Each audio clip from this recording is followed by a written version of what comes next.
Thanks for tuning in to the Paulick Report News Minute, presented by Woodbine Racetrack for Friday, June 22nd.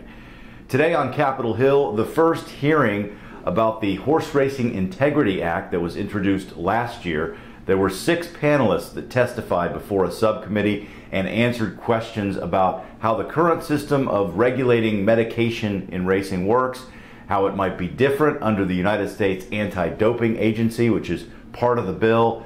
And then, of course, there's the debate about Lasix on race day.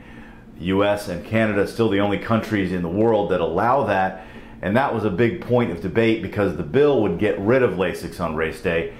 Here was Alan Foreman, one of the opponents of the bill. He's the chairman of the Thoroughbred Horsemen's Association. Don't think for a second that horses don't bleed in Europe. They may not be able to use Lasix on race day, but the most effective therapy for a horse that bleeds is to withdraw water 24 hours prior to competition. Now, is that humane? Is that in the best interest of the horse? But Stuart Janney, the chairman of the Jockey Club, argued that Lasix is in fact a performance-enhancing drug, and the proof of that is the fact that everyone uses it, even though many horses don't need it.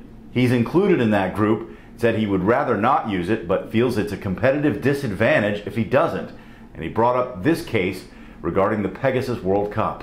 Bob Baffert had a horse in there called West Coast that was our champion 3-year-old last year. He was going to Dubai after that and run without Lasix.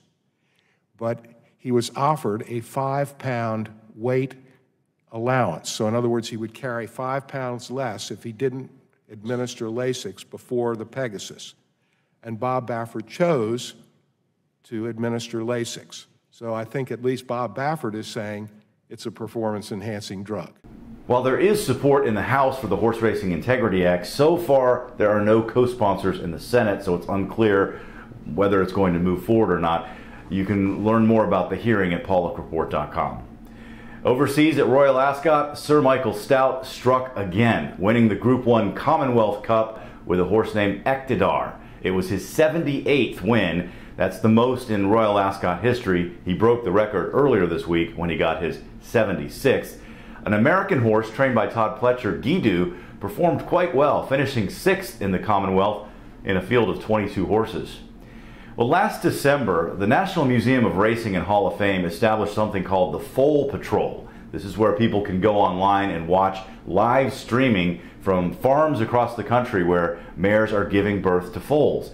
It's really popular. It's gotten more than 1 million views on all of its platforms from 37 countries.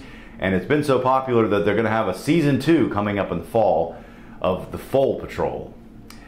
Well, this weekend, don't forget, Friday, Saturday, Sunday, guaranteed pick 4s and pick 5s at Woodbine Racetrack. Take advantage of those opportunities. That'll do it for this edition of the News Minute. Thanks for joining us, and we'll talk to you soon.